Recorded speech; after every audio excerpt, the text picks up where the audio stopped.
இங்கே வந்து பாருங்க வாங்க. தண்ணி ஊற்றியாச்சு, ஆனால் பால் வந்துகிட்டே இருக்கு. அனைவருக்கும் வணக்கம். கோவில்களில் இருக்கக்கூடிய சுவாமி சிலைகள் குறித்த அடிக்கடி செய்திகள் நம்ம பார்த்துட்டு தாங்க இருக்கோம். அதில் முக்கியமாக இந்த கோவில்களில் சுவாமி சிலை கண் திறந்தது, சுவாமி சிலையிலிருந்து பால் வடிந்தது அப்படின்னு சொல்லக்கூடிய செய்திகள் பரபரப்பை ஏற்படுத்திட்டு வருது. பிள்ளையார் பால் குடிப்பது போல வேப்ப மரத்தில் இருந்து பால் வடிவது இவையெல்லாம் நம்ம பார்த்துருப்போம். ஆனால் இப்போ நீங்கள் பார்த்த இந்த வீடியோ காட்சி அப்படின்னு பார்த்தீங்கன்னா, அம்மனுடைய சிலையில் இருந்தே பால் வடிகிறது அப்படின்னு சொல்லக்கூடிய ஒரு காட்சியை தான் நம்ம பார்த்தோம். இந்த வீடியோவினுடைய தொடர்ச்சியை நம்ம இடையில வீடியோவில் பார்க்கலாம். அப்படி இந்த பால் வடியக்கூடிய ஒரு செய்தி அப்படின்னு பார்த்தீங்கன்னா, தற்போது ரொம்பவே பரபரப்பை ஏற்படுத்தக்கூடிய ஒரு செய்தியாக போயிட்டுருக்கு சமூக வலைதளங்களில். இது மட்டும் இல்லாமல் பால் வடியக்கூடிய ஒரு மரங்கள் பற்றி சொல்கிறாங்க. ஆலமரத்தில் இப்படி பால் வடிந்தது அப்படின்னா, பட்டு வஸ்திரம் சாத்தி பால் வடிந்த இடத்துல மஞ்சள் குங்குமத்தால் சூளம் போல கோலமிட்டு பொங்கல் வைத்து, அதே போல் பம்பை உடுக்கை அடித்து ஆடு கோழி பலியிட்டு அம்மனை வழிபாடு செய்யக்கூடியது இவையெல்லாம் நிறைய நடந்திருக்கு. அந்த வகையில் இப்போது இந்த பால் வடியக்கூடிய இந்த தண்ணி ஊற்ற ஊற்ற பால் வடிந்து கொண்டே இருக்கக்கூடிய அதிசயம் நடந்திருக்கு. இது எங்கே என்ன அப்படிங்கிற எல்லா தகவல்களையும் நம்ம இந்த வீடியோவில் பார்த்துடலாம். இந்த வீடியோவை பார்க்கக்கூடிய நீங்கள் உங்கள் ஊர்லேயோ இந்த மாதிரியான அதிசயமான காட்சிகளை பார்த்துருக்குறீங்க அல்லது கேள்விப்பட்டிருக்கீங்க அப்படின்னா, உங்களுடைய கருத்துக்களை மறக்காமல் கமெண்ட் பாக்ஸில் பதிவிட்டுட்டு, சமயபுரம் தாயே போற்றி என்ற வாசகத்தை கமெண்ட் பாக்ஸில் பதிவிட்டுட்டு வீடியோவை ஸ்கிப் பண்ணாமல் பாருங்கள். நீங்கள் இன்னும் உற்சாகம் டிவி சேனலை சப்ஸ்கிரைப் பண்ணாமல் இருந்தால் சப்ஸ்கிரைப் பண்ணிக்கோங்க. கூடவே இருக்க பெல் ஐக்கானை மறக்காமல் கிளிக் பண்ணிடுங்க. வாங்க வீடியோக்குள்ளே போகலாம். இந்த வீடியோவை பார்த்துட்டு இருக்கக்கூடிய உங்களுக்கு வாழ்க்கையில் யாராவது நமக்கு எதிராக ஏதாவது செய்திருப்பாங்களோ, அதாவது செய்வினை கோளாறு, பில்லி சூனியம் இந்த மாதிரியான செய்திருக்காங்களோ, அதனால தான் நம்ம இப்போ கஷ்டப்படுறோம் அப்படின்னு சொல்லி வருத்தப்படுறீங்களா? இந்த வீடியோவுக்கு கீழே டிஸ்கிரிப்ஷனில் வராகி அம்மன் ஜோதிட நிலையத்தின் தொலைபேசி எண் கொடுத்துருக்கேன். அந்த எண்ணுக்கு தொடர்பு கொண்டு பேசி பாருங்கள். கண்டிப்பாக உங்கள் வாழ்க்கையில் இருக்கக்கூடிய எல்லா பிரச்சனைகளுக்கும் சரியான தீர்வு கிடைக்கும். சரி, நாம் இப்போது அந்த வீடியோ காட்சியில் என்ன பார்த்தோம்? ஒரு குடங்குடமாக சுவாமிக்கு தண்ணி ஊற்றுறாங்க. அப்போதும் பால் வடியக்கூடிய ஒரு அதிசயம் இருக்குது அப்படிங்கிறது தான் பார்த்தோம். இந்த மாதிரியான தகவல் தற்போது காட்டு தீ போல பரவி உள்ளூர் மக்களும் வெளியூர் பக்தர்களும் கூட வந்து அந்த கோயில் முன்பு திரண்டு அம்மனை வழிபாடு செய்திருக்காங்க அப்படின்னு சொல்லக்கூடிய அந்த காட்சியை இப்போது பார்த்துட்டு வந்துடலாம். இங்கே வந்து பாருங்க வாங்க. தண்ணி ஊற்றியாச்சு, ஆனால் பால் வந்துகிட்டே இருக்கு பாருங்க. உள்ள வாங்க, உள்ள வர. அங்கே நில்ல, அங்கே நில்ல, வெளியே நில்ல, வெளியே போயிடுமா. நாம இப்போ பார்த்துட்டு இருக்கக்கூடிய இந்த வீடியோ காட்சியில அந்த அம்மனுக்கு அபிஷேகம் குடங்குடமா தண்ணி ஊற்றி அபிஷேகம் செய்யக்கூடிய காட்சியை பார்க்கிறோம். அப்படியே அபிஷேகம் செஞ்சாலும் கூட அந்த சிலையின் கீழே இருந்து இந்த பால் போன்ற ஒரு வெண்மையான ஒரு காட்சியை நம்ம பார்க்கிறோம். அப்படி பார்க்கும்போது இந்த தண்ணி ஊத்த ஊத்த கூட அந்த பால் சுருந்து கொண்டே இருக்கிறது அப்படின்னு சொல்றாங்க. அப்படிப்பட்ட ஒரு காட்சியை தான் நம்ம பார்க்கிறோம். இது எந்த அளவுக்கு நாம இன்னைக்கு வந்து ஆராய்ச்சி பண்ணி பார்க்கணும் அப்படிங்கிறத விட, அம்மனுடைய கோவில்கள் இந்த மாதிரி நிகழ்வுகள் அப்படின்னு பார்த்தீங்கன்னா அடிக்கடி நடந்து கொண்டே தான் இருக்கு. இந்த காட்சியை பார்த்து பக்தர்கள் பரவசத்தோடு வந்து வழிபாடு செய்திருக்காங்க. அந்த இடம் மட்டும் இல்லாம வெளி மக்களும் இதை வந்து ரொம்பவே வந்து கவனிச்சு வழிபாடு செய்திருக்காங்க அப்படின்னு சொல்லலாம். இந்த கோவில் எங்க இருக்கு என்ன அப்படிங்கிறத விட, இந்த மாதிரியான ஒரு விஷயம் அப்படின்னு பார்த்தீங்கன்னா ரொம்பவே வெகு சீக்கிரமா மக்களிடம் காட்டு தீ போல பரவி அனைத்து மக்களும் வந்து வழிபாடு செய்யக்கூடியது இருக்கு அப்படின்னு சொல்லலாம். இதற்கு இந்த விஷயம் மட்டும் இல்லை, ஏராளமான தகவல்கள் இந்த மாதிரி இருக்கு. இதே போல் ஏற்கனவே ஒரு கோவிலில் நடந்திருக்கு. அதாவது கண்ணமங்கலம் அப்படின்னு சொல்லக்கூடிய அந்த கண்ணமங்கலம் அருகில் சின்னபுத்தூர் மாரியம்மன் கோவில் இருக்குங்க. இந்த மாரியம்மன் கோவில் எதிரில் ஒரு பெரிய ஆலமரம் ஒன்று இருந்திருக்கு.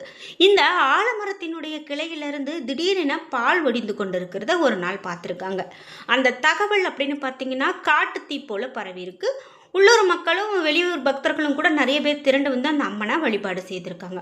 ஒரு சில பேர் இந்த பால் வடியக்கூடிய ஆலமரத்துக்கு பட்டு வஸ்திரம் சாத்தி பால் வடியக்கூடிய இடத்துல நம்ம முன்பு பார்த்தது போல் மஞ்சள் குங்குமத்தால் சூளம்லாம் இட்டு வழிபாடு செய்திருக்காங்க.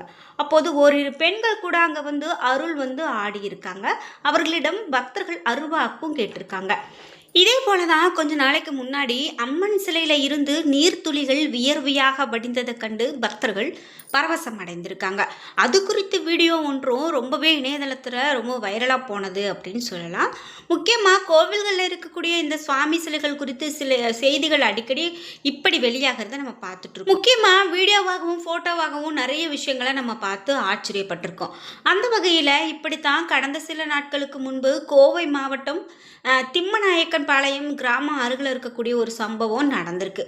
அதாவது இங்கே இருக்கக்கூடிய மாரியம்மன் கோவிலில் வாரந்தோறும் வெள்ளிக்கிழமைகளில் சிறப்பு பூஜைகள் நடத்தப்படுவது வழக்கம்.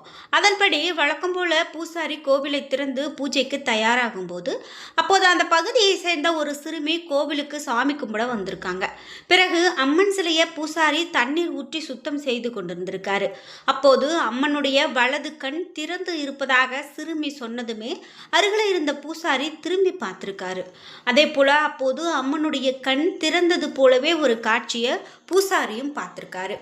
பிறகு உடனடியாக அம்மனுக்கு சிறப்பு அலங்கார அபிஷேகங்கள் பூஜைகள் எல்லாம் நடந்திருக்கு. இது பற்றி அக்கம் பக்கத்தினருக்கு தகவல் பரவி இருக்கு. கோவிலுக்கு வந்த ஏராளமான பக்தர்கள் சுவாமி தரிசனம் செய்திருக்காங்க.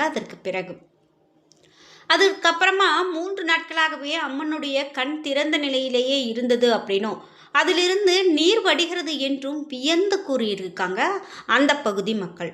இப்போதும் அதே போலவே நிறைய விஷயங்கள் நடந்திருக்கு. அதே போல் நிறைய இன்றைக்கும் நம்ம பார்த்துட்ருக்கோம். குறிப்பிட்டு திருப்பதி கோவிலில் வருடந்தோறுமே யுகாதி பண்டிகை சிறப்பாக கொண்டாடப்படுறது வழக்கம்.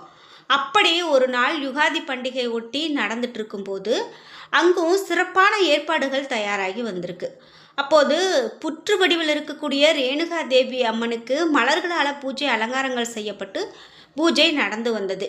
அப்படி பூஜையின் போது ரேணுகா தேவி அம்மனுடைய முகத்தில் முத்து முத்தாக வியர்வை விடிந்திருக்கக்கூடியதை பார்த்ததாகவும் சொல்லியிருந்தாங்க. இதை பார்த்ததும் பக்தர்கள் பரவசம் அடைந்தாங்க.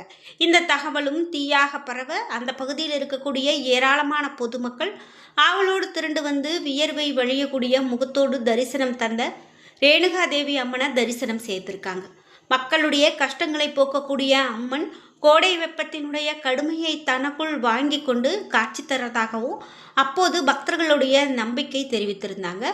இப்படி நம்ம அம்மனுக்கு இந்த மாதிரி வியர்க்கிறது, பால் வடிகிறது அப்படிங்கிறத நம்ம பார்த்துட்டே தான் இருக்கிறோம். இதே போல காலத்தீஸ்வரர் கோவிலின் உபய கோவிலான லாட சின்னம்மன் கோவில்லையும் கூட இந்த மாதிரி ஒரு சம்பவம் நடந்திருக்கு. அதாவது பாலை கொண்டு அபிஷேகம் செய்யும் போது அந்த பால் நீல நிறமாக மாறியிருக்கு. இந்த கோவிலினுடைய வடக்கு திசையில மணக்குள விநாயகர் கோவில் அருகில் இருக்கக்கூடிய லல்லி தொல்லாந்தல் அப்படின்னு சொல்லக்கூடிய தெருவில் அமைந்திருக்கு.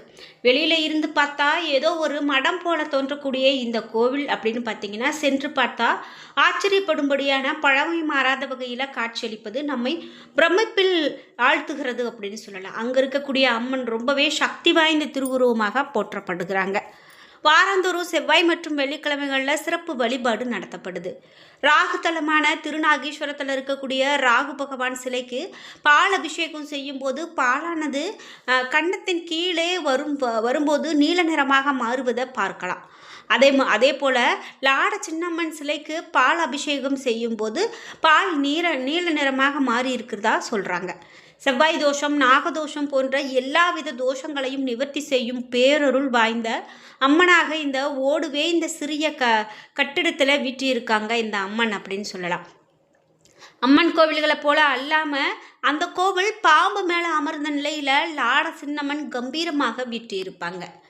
நீண்ட காலமாக திருமணம் ஆகாமல் இருக்கக்கூடியவங்க இங்கு வந்து 5 முதல் 10 வாரங்கள் வர ராகு காலத்தில் விளக்கேற்றி அம்மனை வழிபட்டா நினைத்த காரியங்கள் கைகூடும். 5 நெய் விளக்குகள் மற்றும் எலுமிச்சை பழ விளக்குகள் ஏற்று வழிபாடு செய்தாங்க அப்படின்னா நல்ல பலன் கிடைக்கும்.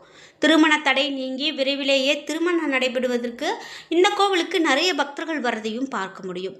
இப்படி பல விஷயங்கள் ஒவ்வொரு கோவில்லையும் ஒவ்வொரு நிமிடத்துக்கும் நடந்துக்கிட்டு தாங்க இருக்குது. அந்த வகையில் இந்த அம்மனுடைய சிலையிலிருந்து பால் வடிந்ததை பார்த்து நீங்கள் என்ன நினைக்கிறீங்க அப்படிங்கிற உங்களுடைய கருத்துக்களை மறக்காமல் கமெண்ட் பாக்ஸில் பதிவிடுங்க.